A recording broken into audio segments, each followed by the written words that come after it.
அன்பான இனி ஒரு இளைய சிறடிக்கு ஆசையில் நல்லபடியாக சீதாவும் மீனாவும் ஒன்று சேர்ந்துடுறாங்க. ப்ரொமோவில் பார்த்து முடிச்சாச்சு. அடுத்து ரோஹிணி அப்படியே கங்கணம் கட்டுறாங்க. முத்து வந்து சொல்கிறாங்க இல்லையா எல்லாருக்கிட்டையும், இந்த மாதிரி அந்த ஆட்டோ டிரைவர் தான் எடுத்தாருன்னு இந்த அம்மாவுக்கு சும்மாவே ஆடுவாங்க. இவர் சலங்கை கட்டி விட்டாரு. விடுமா என்ன, மூளையை போட்டு குழப்புது. இந்த முத்து ஃப்ராடுத்தனம் பண்ணியிருக்கான் அப்படிங்கிறத எப்படியாவது போட்டு கொடுக்கணுமே அப்படின்னு சொல்லிட்டு ஒரே குழப்பத்தை போட்டு மண்டையை போட்டு குழப்புது. என்ன பண்ணலாம் ஏது பண்ணலாம் அப்படின்னு பேப்பரை வாங்கி பார்க்குது. பேப்பரில் வந்துடுது. பார்த்தா சோசியல் மீடியாவிலையும் வருது. அந்த அட்ரஸை வச்சு கரெக்டாக அந்த ஆட்டோக்காரனை போய் பிடிக்குது. பிடிச்சிட்டு, என்ன நீ நினச்சிட்டு இருக்க, நீ திருடுனதை யாரோ திருடின மாதிரி நடிக்கிறியா அப்படின்னு கேட்க, இல்லைம்மா என்னம்மா நீ போமா அப்படின்னு ஆட்டோ எடுத்துகிட்டு போயிடுறாரு. ஆட்டோ எடுத்துகிட்டு விரட்டிட்டு போக முடியல, அவர் வேகமாக போயிடுறாரு. இப்போ என்ன பண்ணலாம் அப்படிங்கல ஆட்டோ வேகமாக போகுது. பின்னாடியே வந்து விரட்டிக்கிட்டே கத்திக்கிட்டே வராங்களா ரோஹிணி. கொஞ்சம் லைட்டாக கத்துறாங்க. அருணும் அந்த சமயம் வராங்க. என்னாச்சு, ஏதாவது எடுத்துகிட்டு போகிறானா அந்த ஆட்டோக்காரன் அப்படிங்கல பார்க்குறாங்க. ஓ இவனுக்கு முத்துக்கும் ஆகாதானே, இவன்கிட்ட கொஞ்சம் கொளுத்தி போட்டு குளிர் காயுவோமா அப்படின்ட்டு, என்ன நீங்கள் அருண் தானே, சீதா புருஷன் தானே, ஆமாம் நீங்கள் முத்துவோட அண்ணன் பொண்டாட்டி தானே அப்படிங்கிறாங்க. என்ன யார் இந்த ஆட்டோக்காரு, நல்லதாக போச்சு போங்க, இந்த ஆட்டோக்காரன் தான் உங்கள் பொண்டாட்டிகிட்டேருந்து பணத்தை அடித்தவன்.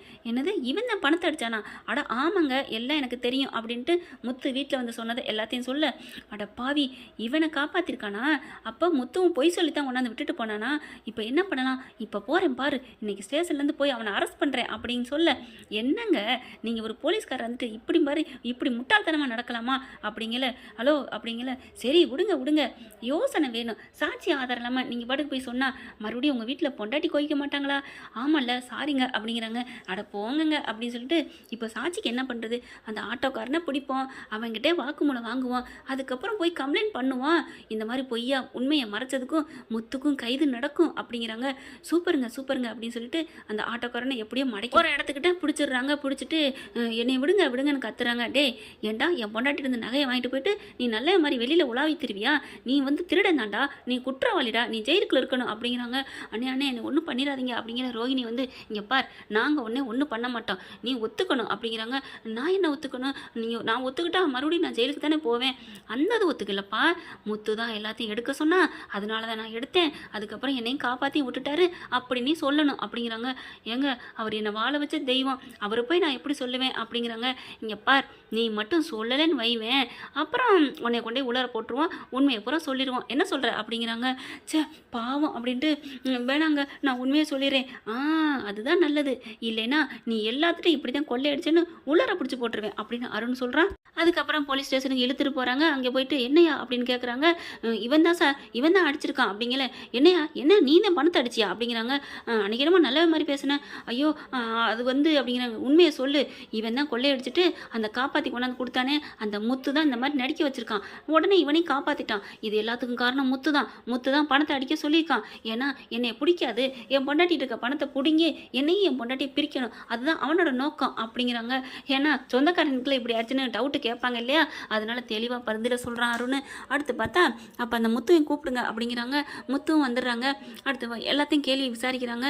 என்னது நான் பணம் திருட சொன்னேனா, என்னண்ணே என்ன நடக்குது அப்படிங்கிறாங்க. ஒன்றும் இல்லைப்பா இவங்களா சொல்லிக்கிறாங்க அப்படிங்கிறாங்க. என்னது எங்ககிட்ட நீ சொன்னில்ல அப்படிங்கிறாங்க.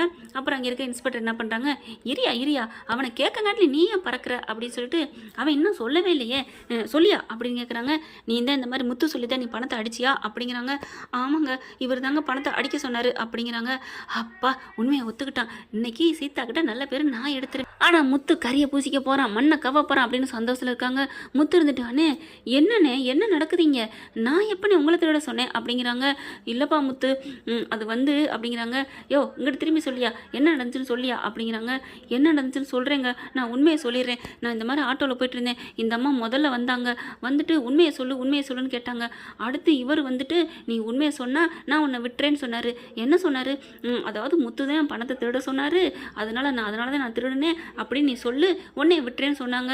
அதே மாதிரி தாங்க நான் இங்கே வந்து சொன்னேன், மற்றபடி முத்துக்கும் இந்த திருட்டுக்கும் எந்த சம்மந்தமும் இல்லை, எனக்கும் இந்த திருட்டுக்குமே எந்த சம்மந்தமும் இல்லை அப்படிங்கிறாங்க. முத்து ஏன்னா இப்படி சொல்லிடுறாரு, தைரியமாக இருன்னு ஜாடையில் காமிக்கிறாங்க.